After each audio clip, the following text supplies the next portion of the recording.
வணக்கம் நண்பர்களே, இன்றைக்கி இந்த வீடியோவில் கல்வன் படத்துடைய மூவி ரிவ்யூவை பார்க்க போகிறீங்க. புதுசாக என்னுடைய சேனலை பார்க்குறீங்கன்னா சப்ஸ்கிரைப் பண்ணுங்கள், ஷேர் பண்ணுங்கள், லைக் பண்ணுங்கள், கமெண்ட் பண்ணுங்கள்.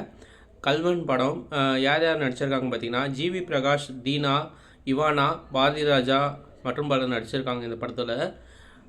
இந்த படத்தில் வந்து ஜிவி பிரகாஷ் அவர்கள் வந்து இசையமைச்சிருக்காரு, நடிக்கவும் செஞ்சுருக்காரு.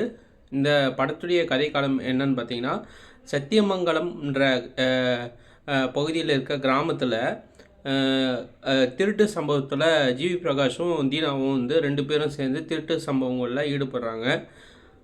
அந்த திருட்டு சம்பவங்களில் ஈடுபடும்போது ஒரு வீட்டில் வந்து இவானா வந்து இருக்காங்க. இவானா வீட்டில் வந்து திருட போகிறாங்க. திருட போகும்போது மாட்டிக்கிறாங்க. ஸோ மாட்டிக்கிட்டு அதுக்கப்புறம் வந்து அவங்க அப்பா வந்து வேணான்னு சொல்லி, அதாவது ஜெயிலில் போட வேணான்னு சொல்லி ஃபோர்ஸ் பண்ணி அவங்க வந்து வெளியே விட்டுடுறாங்க. ஜிவி பிரகாஷும் வந்து தீனாவும் வந்து வெளியே விட்டுறாங்க. அதுக்கடுத்து தான் வந்து ஜிவி பிரகாஷ் பார்த்திங்கன்னா இவானாவை வந்து லவ் பண்ண ஆரம்பிக்கிறாரு. பின்னாடியே ஃபாலோ பண்ணி போயிட்டு லவ் பண்ண ஆரம்பிக்கிறாரு. ஸோ இதுதான் கதை. இதுக்கப்புறம் வந்து ஒரு பாரதி ராஜாவோட கதை வந்து ஸ்டார்ட் ஆகுது. என்னன்னு பார்த்தீங்கன்னா, இவானாவும் இது ஒரு ஆசிரமத்தில் போய் வந்து சர்வீஸ் பண்ணுவாங்க. அந்த டைமில் வந்து ஜி பிரகாஷ் பார்த்திங்கன்னா அவரும் வந்து இவானாவை ஃபாலோ பண்ணி எப்படியாவது நம்ம லவ் வந்து ப்ரப்போஸ் பண்ணி நம்ம கன்வின்ஸ் பண்ணி லவ் பண்ண ஆரம்பிக்கணும் அப்படின்னு சொல்லி ட்ரை பண்ணுறாரு. அதனால் வந்து ஜிவி பிரகாஷ் வந்து ஆசிரமத்தில் வந்து பெயிண்ட் அடிக்கிற வேலைக்கு போயிடுறாரு. பெயிண்ட் அடிக்கிற வேலையை போயிட்டுருக்கும்போது பாரதி ராஜாவை வந்து ரொம்ப ஒரு அனாதையாக யாருமே இல்லைன்ற மாதிரி வந்து படத்தில் காமிக்கிறாங்க. அப்போ வந்து இவானாவுக்கும் வந்து பாரதி ராஜா மேலே வந்து ஒரு என்ன சொல்கிறது, கருணை ஏற்படுது, பதிவு ஏற்படுது. ஸோ அதனால் ஜிவி பிரகாஷ் என்ன பண்ணுறாரு, இவரை வந்து நம்ம தத்தெடுத்துக்கிட்டோம் அப்படின்னா இவானாவுக்கு பிடிக்கணுன்ற மாதிரி ஸோ அதையும் பிளான் பண்ணுறாரு. அதுக்கடுத்து என்ன பிளான் பண்ணுறாருன்னு பார்த்தீங்கன்னா, பாரதி ராஜாவை வந்து நம்ம தத்தெடுத்துக்கினா அவருக்கு இறந்துட்டாருன்னா வனப்பகுதியில் வந்து யானை தாக்கப்பட்டு இறந்தால் வந்து 4 லட்சம் தரத்தா வந்து கவர்மெண்ட் மூலமாக வந்து கேள்விப்பட்டு, ஸோ இவரை கூட்டு போயிட்டு நம்ம தத்தெடுத்து வளர்த்து பார்த்துக்கிட்டோம் அப்படின்னா நம்ம வந்து இவர் கொஞ்ச நாள்லேயே இறந்துடுவார். ஸோ யானைகள் அடிப்பட்டு இருந்தாருன்னா நம்மளுக்கு 4 லட்சம் கிடைக்கணுன்ற மாதிரி ஒரு யோசனையில், ஒரு கெட்ட சிந்தனையில் வந்து கூட்டு போகிறாரு.